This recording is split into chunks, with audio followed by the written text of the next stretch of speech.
Eny ary faly miarabantsika rehetra aminaran'i Jesosy amin'ity andro anio ity izay mbola men'ny Tompo atsika indray izany. Dia araka ny fanaontsika rehefa zany no mitondra ny afatra rehefa larobia dia étude biblique no ataontsika anio. Ka izao aizitsika izao tamin'ny farany. Matthieu. Misy toko 7:20 ao Matthieu. Matthieu firy? Matthieu 6 dia Matthieu 6 firy anjay antsika farany.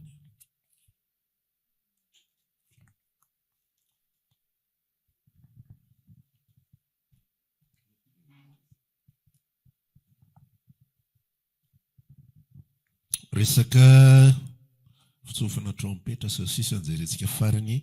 Resaka asa soa sy asa tsara, resaka témoignage sy asa soa izay ataontsika no resantsika tamin'ny farany. Anetsika dia itoy amin'izay Matthieu toko 9 izay ihany a.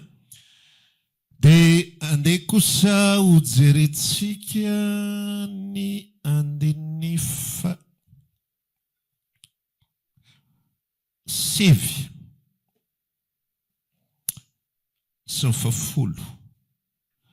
Satria tapitra soma tsara mihitsy tsika teo amin'ny andiny 9 tamin'ny farany. Tsy hoe fampitohy akory ilay étude antsika fa arakaraka izay thème omen'ny Tompo.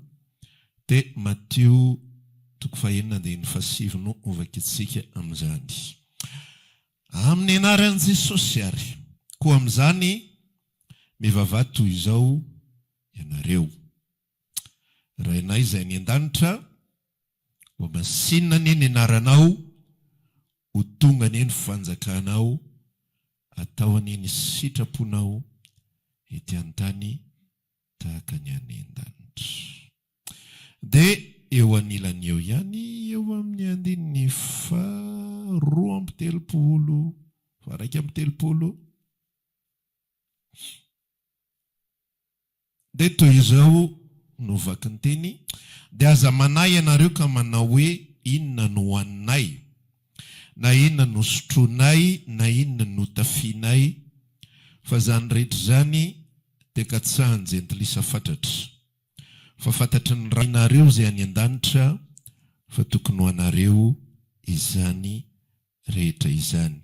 Dia raha mamaky ny toyny fa katsao aloha ny fanjaka sy fahamarinany dia hanampy anareo izany rehetra izany.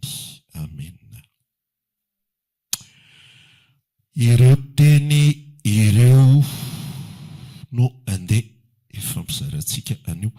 Rehefa mamaky ianao Matthieu 6 dia efa afaka nampianaran'ny Tompo. Indray izy io avilan'ny olona dia raisin'ny olona fotsiny ilay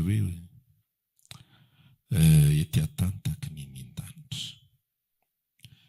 Dia hoe any an-danitra ve za misy ambomanarina dia misy ambodimida, misy plage koa ve any, dia misy vacances ve any. Fa andalatsotra masina fampitohy ireo. Hoy izay zay rehefa mivavaka ianareo dia izao no ataovy rainay izay any an-danitra, ho masinina ny anaranao, ho tonga ny fanjakanao, atao ny sitraponao ety an-tany tahaka ny any an-danitra. Dia andininy 10 ray manontolo, izany hoe tsy azo sarahana ireo fehezanteny anankitelo ireo hoe ho tonga ny fanjakanao ety an-tany tahaka ny any an-danitra, ho atao ny sitraponao ety an-tany tahaka ny any an-danitra. Zay ny dikan'io. Raha miteny izany hoe ho tonga ny fanjakanao, dia any an-danitra efa maninona? Efa tonga ny fanjakan'Andriamanitra. Any an-danitra efa fanjakan'Andriamanitra. Any an-danitra efa manjaka Andriamanitra. Fa eto an-tany mbola maninona? Mbola tsy manjaka Andriamanitra. Eto an-tany mbola maninona? Mbola tsy tonga ny fanjakan'Andriamanitra. Dia ohatra izay ihany koa ilay izy, ho atao ny sitraponao ety an-tany tahaka ny any an-danitra. Any an-danitra efa ataony sitrapony. Tsy hakanavaka. Fa eto an-tany mbola maninona? Mbola tsy tanteraka ny sitrapony. Mbola tsy tanteraka ny sitrapony. Dia ilay vavaka nampianaran' Jesosy dia tsy mifantoka amin'ny olombelona sy ny filan'olombelona sy izay mety amin'ny olombelona. Fa maninona? Mifantoka amin'Andriamanitra sy ny sitrapony. Mifantoka amin'Andriamanitra sy ny fanjakany. Dia izay ilay teny teo amin'ny 7:7 izay hain'ny olona fatratra, hain'ny olona tsenjery hoe katsao aloha ny fanjakany sy ny fahamarinany. Dia hanampy anareo izany rehetrarehetra izany. Fa ny mampalahelo dia izao, ilay fitodiana mitovy foana, ilay hanampy anareo izany rehetra izany no tena tiana hiaviana. Rehefa mamoaka ny verset iny, sahirana ianao, katsao aloha, dia manampy anareo izany rehetra izany. Mana problema ianao, katsao aloha, dia ato ny asiana tsiny fe hanampy anareo izany rehetra izany. Izany hoe ianao ny tanjonao sy ny fanirianao, masaka ao am-ponao, dia ilay mahakasika anao, ilay mety aminao, ilay problemanao, tsy salama ianao, katsao fanjakana sy fahamarinana, tsy manam-bola ianao, katsao fanjakana sy fahamarinana. Tsy ilay fanjakana sy fahamarinana ny zava-dehibe amin'ilay olombelona, fa ahoana ny mahazoko izay ilaiko, katsako ny fanjakana sy fahamarinana. Fa tsy izay ny esprit, tsy izay ny toepo izay ao amin'ny fanjakana lanitra. Izara aminao androany amin'atao hoe fanjakan'Andriamanitra na ny fanjakana lanitra. Fanjakan'Andriamanitra na ny fanjakana lanitra. Io fanjakan'Andriamanitra io misy double implication, anankiroa izy io. Tsy hoe karazany roa ilay izy, fa anankiroa ny fomba fitrangany, anankiroa ny zavatra izay atao asain'Andriamanitra ataontsika ao anatin'ilay izy. Ny teboka voalohany dia ilay ambaran'i Jesosy atao amin'ity Matthieu 6:33 ity, katsao ny fanjakana lanitra. Izany katsao izany dia maninona ny dika izany? Mbola tsy azo. Sa tsy izay? Izany hoe ny Matthieu 6:33 dia ho an'ny inona? Ho an'ny olona mbola tsy nahazo. Fa tsy ho an'ny olona efa nahazo. Ho an'ny olona mbola nivelany, fa tsy ho an'ny olona efa ao anatiny. Dia raha miteny izy izany amin'ny voalohany hoe katsao aloha ny fanjakana lanitra, katsao aloha ny fanjakana lanitra, dia ny dikan'izay ho an'ilay olona izay itoriana, ho an'ilay olona izay mbola tsy ao anatiny, ho an'ilay olona mbola tsy nahazo an'ilay izy, dia ataovy izay ahazoana azy. Ataovy izay ahazoana azy. Ho velabelariko aminao kely ary hoe inona ity fanjakana lanitra ity. Indrindray mantsy natsika efa zanak'Andriamanitra, natsika efa nandray ny asa-pamonjena ary totona question ohatra izany. Ina manao moa ilay fanjakana lanitra? Raha notaniana ela, fa inona izany fanjakana? Nareo fomba nazavako azy izany. Sa mahazo an'ilay izy fa ianao tsy haiko izay fomba nazavana azy aminao. Nefa ianao koa tsy mahazo, tsy fantatro, izay ozy ny baiboliko io. Izay ozy ny baiboly, katsao aloha fanjakana lanitra, fa inona ilay izy? Inona izany zavatra izany? Inona izany? Zavatra tahaka ny ahoana fisehoan'izany? Ohatra ny ahoana izany fanjakana lanitra izany? Ny fanjakana lanitra dia zaraiko anankiroa na anankitelo ilay izy, arakarak'izay fandehany eo. Anankitelo. Ny fanjakana lanitra zao tsika mbola velona zao dia royaume spirituel ilay izy, fanjakana ara-panahy. Izany hoe enao, zasenao velona eto ambonin'ny tany, dia hoy izy Jesosy hoe efa tonga aminareo fanjakan'Andriamanitra, efa eo aminareo sahady ny fanjakan'Andriamanitra. Izay ilay atao hoe royaume spirituel, fanjakana tsy hita maso. Inona tsara? Fanjakana tsy hita maso. Izany hoe nanomboka tamin'ny fotoana ny toriteny Jesosy, Matthieu 4:17 raha tsy diso dia izao ny toriteny voalohany: mibebay ianareo fa efa akaiky ny fanjakan'Andriamanitra. Tamin'iny fotoana iny dia tafiditra eto ambony tany ilay atao hoe fanjakana ara-panana. Zany hoe zavatra tsy hita maso izy io, fa zavatra efa misy. Tsy nanana akse tamin'io ny vahoakan'Israely. Fa vahoakan'i Israely nasaina nanompo fotsiny, nasaina nanao fanatitra, nasaina nitondra an'izao, nasaina nanao tepoly, ampafolo-karena, sy ny sisa rehetrarehetra. Fa tsy nanana akse amin'ilay fanjakana ara-panana. Hoy izy ny teny Jesosy nilazany amin'ny Jona 4:4 efa famerimberitsika mandrakariva hoe ho avy ny andro rehefa tonga ankehitriny ny tena mpivavaka marina dia hivavaka amin'izay amin'ny fanahy sy fahamarinana. Dia ilay fomba fivavahana amin'ny fanahy sy fahamarinana ao amin'ilay fanjakana tsy hita maso. Dia izao ny ambaran'i Jesosy eo amin'ny Jona 4:7, rehefa teraka indray ny olona dia maninona? Mahazo miditra, mahazo mahita ny fanjakana lanitra. Ary rehefa teraka ny rano sy ny fanahy ny olona dia maninona? Mahazo miditra ny fanjakan'Andriamanitra. Izany hoe rehefa eto tsika dia misy double présence eto amin'ity toerana ity. Misy zavatra hita maso eto. Dia tsy fa ny rindrina, ny seza, ny estrady sy sisa rehetra. Fa misy zavatra hafa ihany koa eto. Dia ninona? Ny fanjakan'Andriamanitra. Manerana an'izao tontolo izao dia misy fanjakan'Andriamanitra daholo. Fa mbola ao amin'ilay monde spirituel ilay izy. Dia tsy ny olona rehetra ny tafiditra ao, fa izay ateraka indray irery ihany no tafiditra ao. Izay no mahatonga antsika miresaka foana isaka mihetsika, fa tsy maintsy ateraka indray ny olona. Rehefa tsy ateraka indray ny olona, mahazo manao karazana religion be dia be izy, fa tsy tafiditra ao izany izy. Tsy tafiditra ao izany izy, tsy fantany izany, tsy hainy izany, nambarany soratra masina izany. Ny olona araka ny fanahy ozy mahafantatra zavatra rehetra, ny olona tsy araka ny fanahy tsy mahalala na inona momba an'Andriamanitra, fantatry ny atidohany ilay izy. Fa fosy fanahy tsy mahafantatra. Hitanao, ny sain'ny olona rehetra mahafantatra Jona 3:16, sa tsy izay? Ny sain'ny olona rehetra mahafantatra fa mpanota ny olombelona. Fa ny pirofo fa tsy tafiditra ao amin'ny fanjakana lanitra izy, tsisy impacta aminy ilay izy.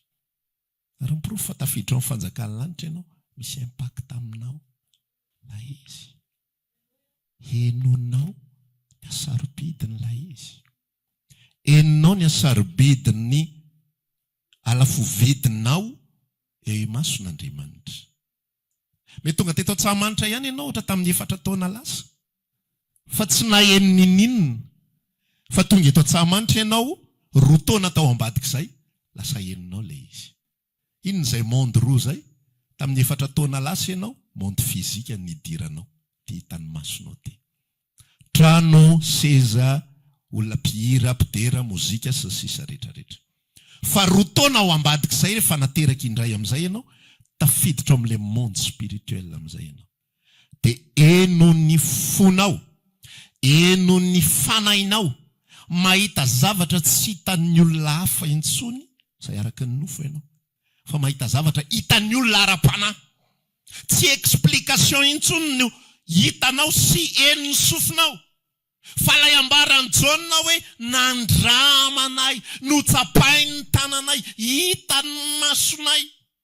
Dia ny teny fiainana. Ny différence entre Baiboly sy ny teny fiainana. Ny Baiboly tsy mahavelona. Ny Baiboly tsy mitondra fiainana. Fa ny teny fiainana, zavatra ara-panahy, raisina, ao amin'ilay fanjakana lanitra tsy hita maso, ara-panahy, dia mamelona ny fanahy ao anaty. Ka ny tepoka voalohany dia izao ao anatin'ilay izy, tiantsika mbola velona izao, ny fanjakana lanitra dia ilay tsy hita maso. Ny fanjakana lanitra dia ilay tontolo ara-panahy. Ny fanontaniana mipetraka izany dia izao, efa ao ve ianao? Efa ao amin'ilay fanjakana tsy hita maso ve ianao? Ao amin'ny fanjakana tsy hita maso io dia izao ny ambara soratra masina, ny fanjakana lanitra tsy amin'ny fihinana sy ny fisotroana fa amin'inona moa? Fiadanana, fifaliana, fahamarinana, avy amin'ny fanahy masina. Ao amin'ny fanjakana lanitra no misy an'izany.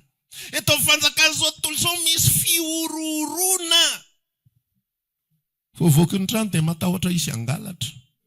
Tsy kely tsy lehibe. Matahotra nisy hibata. Eto amin'izao tontolo izao misy fiororona ny amin'ny vidim-piainana, ny amin'ny sécurité, ny amin'ny karazan-javatra maro isan-karazany. Fa ao fanjakan'ny lanitra misy fiadanana, misy fifaliana, misy fahamarinana, fahafanamasina. Zany ny fanjakan'ny lanitra. Averiko kely le resaka teo, tsy eto Antsahamanitra. Misy manavangaro le izy rehefa tafiditra eto tena inga fanjakan'ny lanitra eto hoe. Fanjakan'ny lanitra dia eny rehetra eny. Ozy izy Jesosy ny teny hoe aza miteny hoe aty izy na ary izy. Indro ny fanjakan'ny lanitra dia eo aminareo. Zany hoe raha zanak'Andriamanitra dia any amin'ny toerana rehetra izay misy na ao amin'ny dosy ary aka dia hiditra ny fanjakan'ny lanitra dia sokafaka ampoainy dia miditra ao amin'ny fantoka ao aho. Azadino mitafina izany ary. Fa tsy manararoatra itsika ao fanjakan'ny lanitra. Dia tonga dia tenue d'Adam. Fitafiany Adama. Ny Adama mba nisy ravikazo ary. Ny fanjakan'ny lanitra dia tontolo ara-panahy izay natao hidirantsika. Rehefa navelan'Andriamanitra izay natao hidirantsika, natao hidirana, natao hiainana amin'izay. Izay ny fanjakan'ny lanitra voalohany izay hiainantsika eto ambony tany. Tsy manjaka eto Jesosy. Fantatrao iza manjaka eto? Satana ny manjaka eto. Zany zavatra zany fadisoan'ny olona miasista be amin'ny resaka Madagasikara ho an'i Kristy sisa rehetrarehetra. Tsy eto ny fanjakako ozy izy Jesosy fa raha eto amin'izao. Any Israel ary izy no milaza an'izany. Mainka fa Madagasikara. Any Israel izy no teny tsy eto ny fanjakako. Raha eto ny fanjakako dia ho niady ho any oloko fa tsy eto ny fanjakako. Ny fanjakan'i Jesosy Kristy eto anivon'izao tontolo izao dia fanjakana tsy tamaso. Tsisy politika ao, tsisy fedina ao, tsisy ninao. Tsika rehefa eto amin'izao tontolo izao dia miaina tahaka ny olon'izao tontolo izao tsotra fotsiny, olombelona tsotra. Fa ny fanjakantsika dia ao amin'ilay tsy hita maso. Amen. Azonao izay tapa voalohany izay. Ny fanjakan'ny lanitra faharoa izay andrasantsika dia ilay atao hoe fanjakana arivo-taona. Inona tsara? Fanjakana arivo-taona. Izay ty ambaran'ity Matthieu 6 ilay vavaka nampianaran'ny Tompo ity hoe ho tonga anie ny fanjakanao, ho atao anie sitraponao ety an-tany tahaka ny eny an-danitra. Zany hoe ho avy ny vaninandro anjaka eto amin'izao tontolo izao ihany ity atao hoe Jesosy ity. Anjaka eto amin'izao tontolo izao ihany ity atao hoe Jesosy ity. Rehefa amin'ny vanim-potoana anankiray miala eto amin'ity izao tontolo izao ity ny fiangonana. Hiditra ny atao hoe fampakaram-bady zanak'ondry. Mandritra ny sezona 7 taona. Izao tontolo izao miaritra fahoriana. Rehefa tonga, rehefa tapitra izay vanim-potoana izay dia miverina amin'izay eto amin'ity izao tontolo izao ity satria Jesosy irery ihany ny vahaolana ho an'ilay biby ity so an'ny antikrista.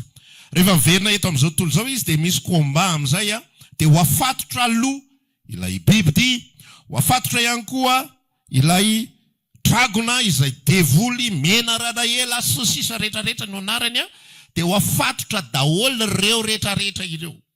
Rehefa ho afatotra ireo rehetra ireo dia ozy izy Jesosy hoe izay rehetra maharitra ozy izy dia miara-manjaka amin'ny arivo-taona. Mandritra ny arivo-taona eto amin'izao tontolo izao no isy alay fanjakan'Andriamanitra.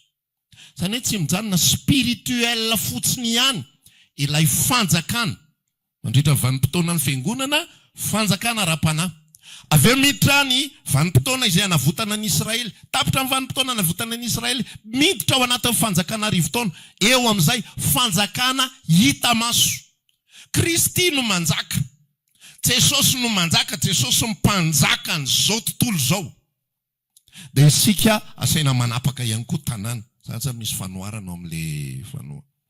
Any amin'ny boky Matthieu ngamba sa tsy fantatro hoe ianao natoky tamin'ity manam-pahatanana folo. Ianao natoky. Fantatrareo misy an'izay ao hoe vao tsy fantatrareo dia tsy mamaky baiboly nareo zany.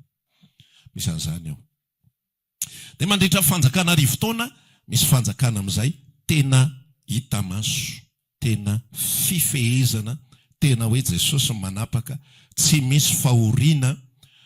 Dia amin'izany fotoana izany raha olombelona dia misy karazany zavatra be deaibe resany ao ohatra zany zao hoe amin'izany fotoana zany ozy izy ny zazakely lalao eo amin'ny lavaka mena rano.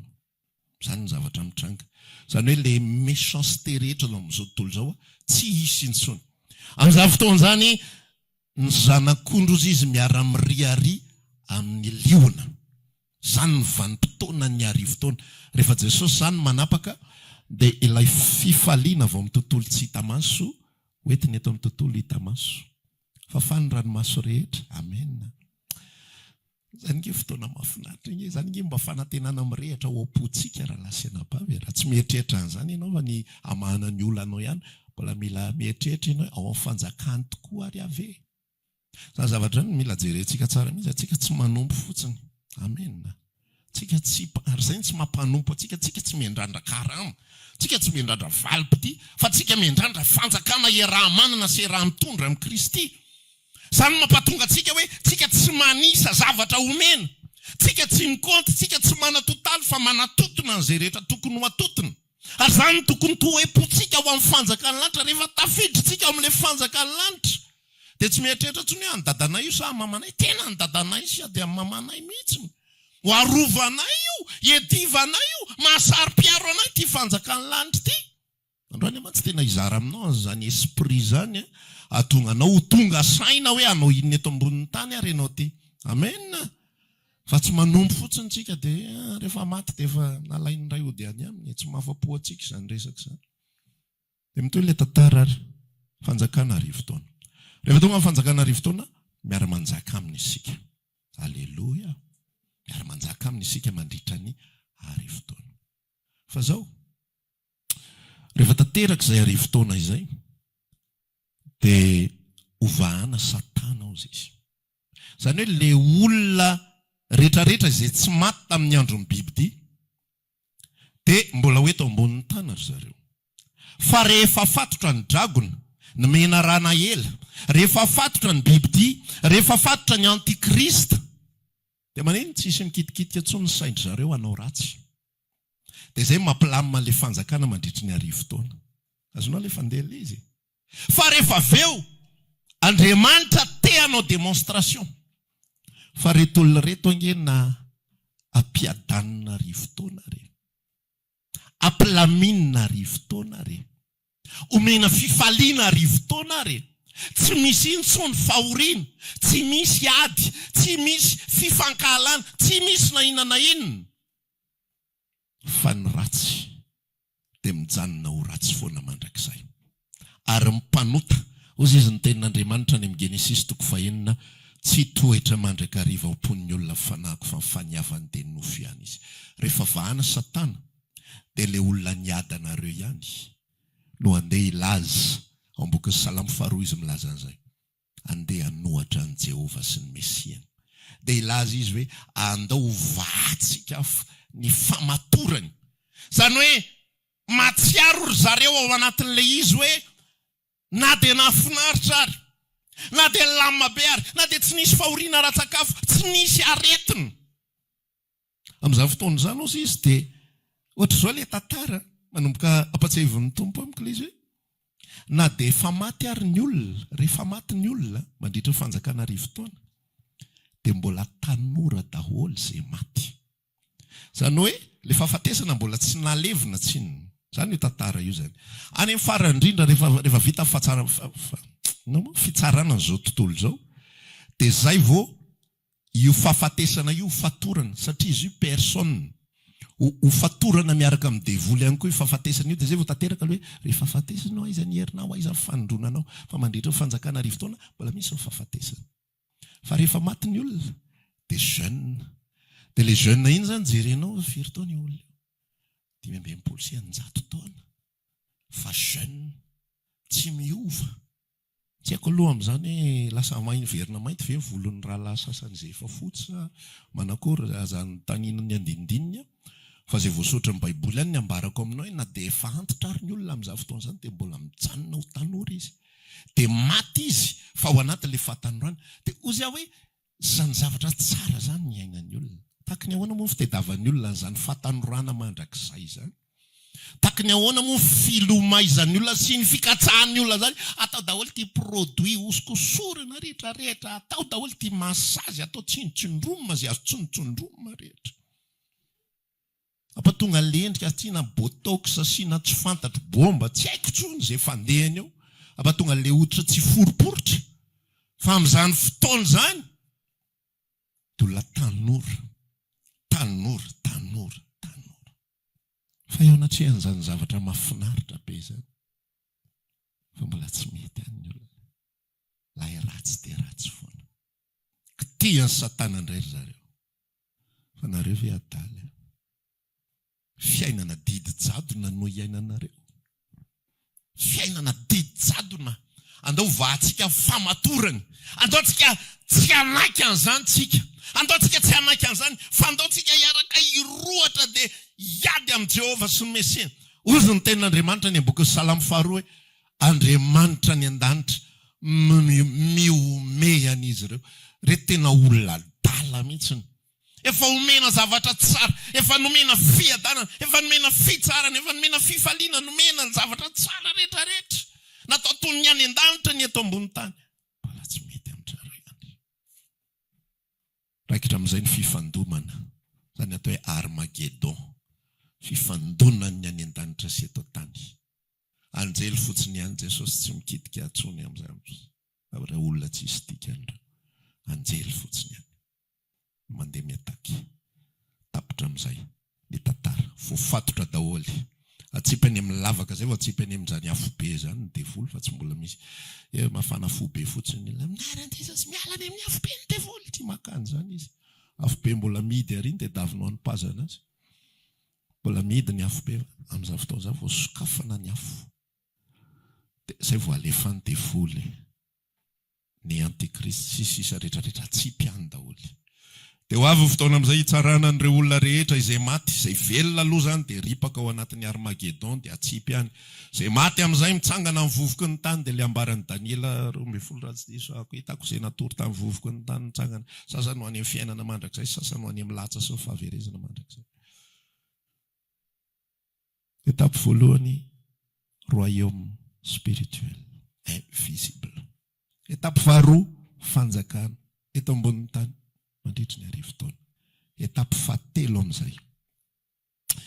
Le ambaran'i Paul raha tsy diso Tesaloniana 1:4 hoe hitoetra ho amin'ny mandrakizay amin'izay isika. Andriamanitra tsy hanavao ny tany intsony satria ny tany dia efa voaloto. Voaloto ny fahotan'ny olombelona. Voaloto ny faratsian'ny olombelona. Tsy kitika ny intsony izy. Fa no planeta vaovao izy. Dia any amin'izay le atao hoe tany vaovao sy lanitra vaovao. Lanitra kotsina efa voaloto ny fahotan'ny devoly. Dia ho foanana ny tany, ho foanana ny lanitra dia manao lanitra vaovao sy tany vaovao izy. Dia amin'io lanitra vaovao sy tany vaovao io no fonenan'ny olo-masina amin'izay. Izay le ambaran'ny tenin'Andriamanitra hoe masina ny lanitra izay rehetra tsy masina tsy mba tafiditra ao. Ho tafiditra ao amin'izay. Dia eo amin'izay le fanjakan'Andriamanitra izay tanteraka mandrakizay. Any no vatanatsika ary an'ilay tsy misy amin'izany fotoana izany zay vao le niteneniko anao teo hoe atsipy any anaty afo ihany koa ny fahafatesana. Tsy misy hery intsony ny fahafatesana. Tsy mandaitra intsony ny fahafatesana. Tsika zany mijanona mitafo nofo ihany. Ny nofo dia nofo tsy mety loha intsony ozy izy. Fa tsy andaira ilay fahalovana ary tsy andaira ny fahafatesana intsony. Inona amin'izay ary ny ataontsika eto amin'ity izao tontolo izao ity, inona ny antony izarako anao an'izao afatra anio izao. Zasy ianao eto anivon'ity izao tontolo izao ity rehefa nizaraiko an'izay ianao dia tsika dia ampon'ny fanjakan'ny lanitra. Amen. Rehefa nateraka indray, raha mbola tsy nateraka indray ianao, raha mbola tsy iainanao zany dia mila teraka indray ianao. Anao ny fomba fahaterahana indray. Fiainonana Andriamanitra. Raha ianao Andriamanitra mikasika ny fonao. Raha ianao Andriamanitra mitoro fitiavany ianao. Raha ianao Andriamanitra milaza ny fahotanao kanefa ny famindram-pony aminao ihany koa. Dia raiso zany. Raha mbola tsy hainao dia teniny Jesosy eo. Mba omeo an'izany mofo zany koa. Mba omeo omeo an'izany rano zany koa fa mampangetaheta zany. Maniry an'izany dia ho hitanao fa hikasika ny fonao izy. Dia anoranao an'ilay loharanom-potoika tsy manapataperina fiainana mandrakizay ho anao ao anatinao. Ilay fanjakana lanitra tsy voateny tsy ilay zavatra tsy eto ivelany ihany fa ao anatintsika mihitsy ilay izy. Amen. Zay mahatonga anao hoe afaka manana akse amin'ilay izy na aiza na ny amin'ny dosy ary dia afaka miditra amin'ny fanjakana lanitra isika. Afaka miaina an'ilay fiainana ara-pana. Dia ozy aho hoe eto amin'izay isika miresaka hoe inona ny idirantsika ao anatin'izany zavatra zany. Inona ny idirantsika? Dia ny idirantsika ao anatin'ilay izy dia zao. Zasenao amin'izay ilay tenin'Andriamanitra teo zany hoe katsao aloha ny fanjakana sy ny fahamarinana zany hoe numéro 1 ataovy izay idirana ao anatin'ilay izy ho an'izay mbola tsy nateraka indray. Numéro 2 ataovy izay ahatateraka azy. Numéro 1 le katsao aloha za resako eo Matthieu 6:33 katsao aloha fanjakana sy fahamarinana. Dika ilay izy ho an'ny olona ny ivelany ataovy izay hatafidirana ao. Ho antsika kosa katsao aloha ny fanjakana sy ny fahamarinana. Le fikatsana izay ataontsika amin'izay zany ataovy izay ahatateraka azy. Le royaume spirituel efa iainantsika. Fa le fanjakana rivo-taona mbola tsy iainantsika. Miara-miolomay amin'izay ny olona tafiditra rehetra ao amin'ilay fanjakana tsy hita maso. Ho amin'ny fahatongavan'i Jesosy Kristy anapaka sy anjaka eto amin'izao tontolo izao. Azonao ilay izy. Ka isika ny antom-pisitsika dia tsy hiary ho an'ny tenantsika. Za tsy miteny aza miary fa tsy ireny ny antom-pisitsika. Amen. Isika ny antom-pisitsika dia tsy hitady vola.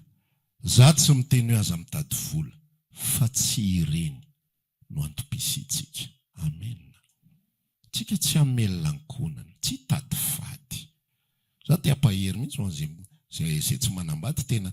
Le fomba fitenin'ny Paoly mihitsy hoe tsy manambady fa ianao aza mitady fady. Isoanan'Andriamanitra vola tsy manambady ny teny an'iny.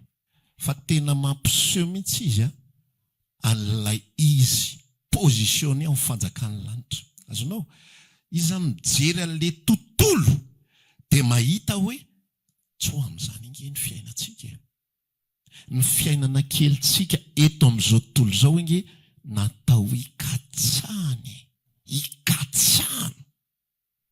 Rehefa ambara aminao ny zava-mahafinaritra rehetra, rehefa ambara aminao ny zavatra omanin'Andriamanitra ho an'izay ty azy, dia miara-mirona amin'izay ny fonao. Andriamanitra ay ve zany ny zavatra omaninao ay ve misy arivo-taona mahafinaritra be tahaka izany ary misy tontolo mandrakizay mahafinaritra be tahaka izany. Ka inona izay androm-piainana keliko eto ambonin'ny tany? Ity fiainako izay tsy fantatro na ho tapitra rapitso rafakapitso amin'ny herinandro amin'ny tababolana amin'ny ray volana ity. Ny olona mahatsapa ny fanjakana lanitra, ny olona miaina ny fanjakana lanitra dia mahatsapa mihitsy izy ao anatiny. Fa lehibe ny antom-pisiny. Ary hikatsaka an'izany ny antom-pisiny, ataoko izay hampandroso ny fanjakana lanitra io.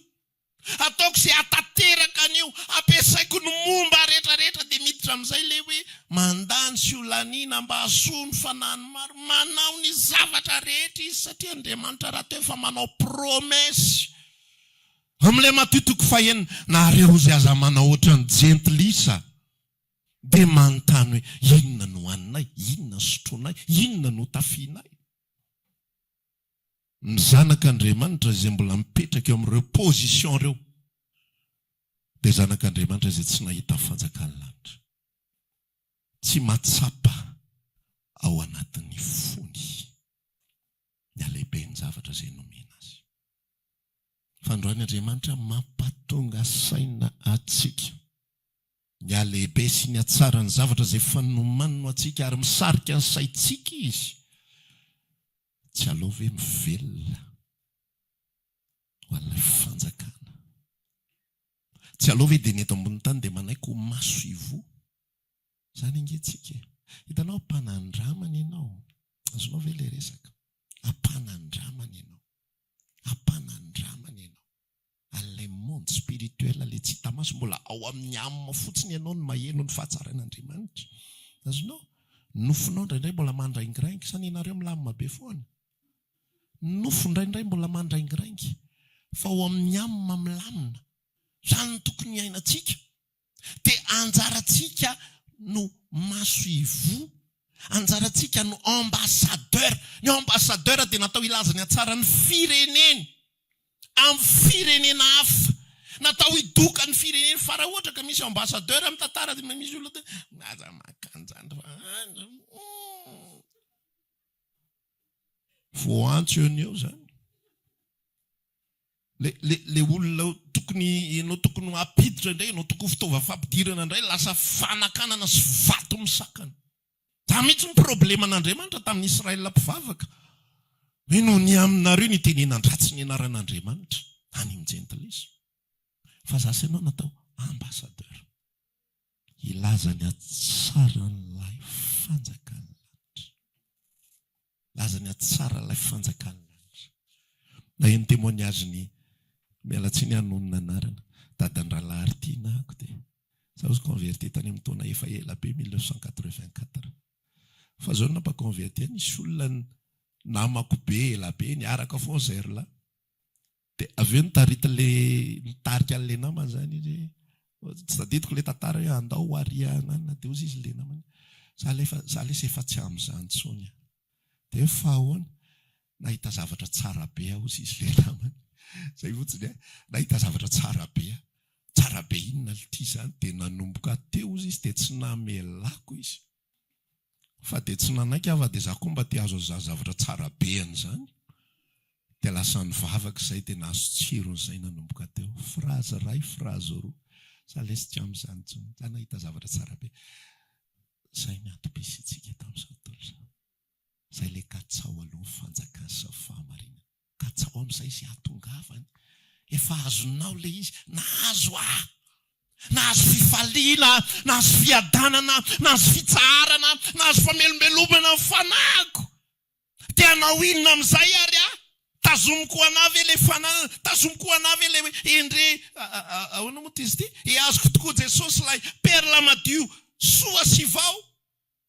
Dia anary ary ity dia tsisy maka. Non. Tsy izany hozy Jesosy. Tana milaza. Ataovy sy hatateraka amin'ny fanjakan'ny rainao.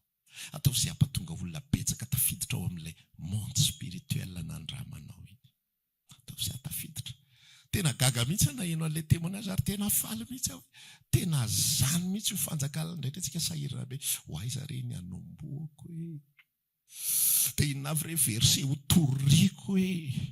Dia inona avy dia raha zao no teniny dia ahoana no teniniko. Dia raha valiny ohatr'izao dia inona ny ray ny amaliko anazy. Fa tonga dia frazy tsotra be tenenilena nahita zavatra tsara be. Tonga dia taitra ny anankiray. Tsara be. Zay koa mba te azo azany fa aizy zany. Dao ary araka. Mahatsiaro an'ilay resaka Natanaela dia io zany Mesia zany. Tsy haiko fa ndao iza dia lasa izy Rolany za. Nga vitan'iza fa dia taraiky tany mandra-pahafatany. Zany inge fanjakana lanitra io raha lasa anapavy. Dia rehefa azontsika ilay izy dia tsika lasa maso ifo. Lasa mpitantara, lasa mpiresaka, lasa mpiara-miasa amin'i Jesosy. Atateraka amin'ny Matthieu toko 5. Raina izay any an-danitra. Ho masinina ny inaranao. Ho tonga ny fanjakana. Dia mipetraka ao am-ponao zay. Dia rehefa mipetraka ao am-ponao zay zavatra izay. Mitady ny fahatongavana fanjakan'Andriamanitra. Mikatsaka fanjakan'Andriamanitra. Dia manampy anao maimaimpona. Karazam-piainana rehetrarehetra. Dia gaga ianao fa ilay zavatra nitongizina foana. Ilay zavatra zizorana be impiriny. Totonana seza isaka vavaka mamely seza foana. Seza efa tsara kapoka tamin'ny marteau io mbola pinao tanana indray. Fa mivamy fomba tsy takatra ny saina. Lankonana ilay fianakaviana ataovy ao am-ponao zany. Ataovy ao am-ponao zany Jesosy eo. Tiako ho tonga ny fanjakana amin'ny alalako. Tiako ho tanteraka sitraponao amin'ny alalako. Tiako mba hiaina sy hanandrana ny zavatra hiainako sy handramako. Le olona manodidina. Le olona eo anilako. Zany ny olo-maizantsika. Ny ambany rehetra accessoire daholo. Raha manana tranontsika hivavahana, mahafinaritra zany, ilainy zany, mifandrimbony zany ao amin'ilay fatongava fanjakana, fa le toe-poso-toe-panahy mihitsy mila mifantoka ao anatin'izany. Azonao ilay izy. Dia tafapetraka zany a, mandeha ho azy tsy voizina ny lakanao eo. Mandeha ho azy. Meny ny tompo anao amin'ny fotoana ny zavatra rehetrarehetra. Ataony amin'ny fotoana ny zavatra rehetrarehetra. Efa laza izy fa andehananareo sy amoazanareo izy dia azonareo izay rehetra angatanareo amin'ny anarana. Na iny zany na iny. Rehefa zay ny teniny, marika eo am-ponao zay, dia milamina ny toy ny tantara rehetrarehetra. Amen. Ka androany ny afatritsika dia izao samy tonga saina. Izay nandray rehetrarehetra, izay nanandrana rehetra, dia samy tonga saina. Fa tsika tsy ho amin'izao fiainana izao. Amen. Tsika ho amin'ilay arivo taona ho avy, hiara-manjaka amin'ny Kristy, tsika ho amin'ilay mandrakizay. Izay natao hoe extraterrestre indray. Ny anankiray zany spirituel, royaume spirituel. Ny anankiray royaume terrestre. Ary ny fahatelo, royaume extraterrestre. Ivelan'ity tany ity, tsy eto ambonin'ny tany intsony ny fanjakan'ny Kristy, fa any amin'ilay tontolo vaovao mandrakizay.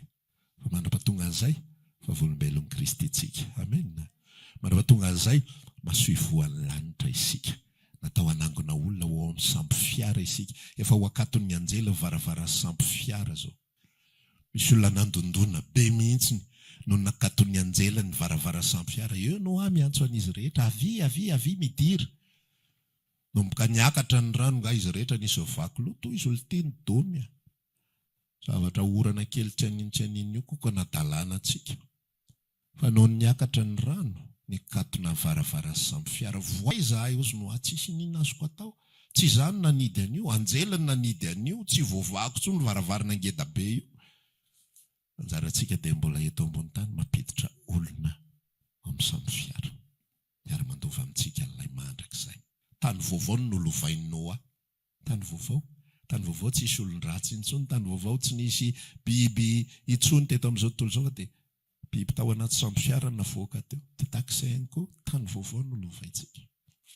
Dia sasenao mandra-pahatonga izay fotoan'izay, ataontsika an'olon-tena hikatsaka ny fanjakan'ny lanitra.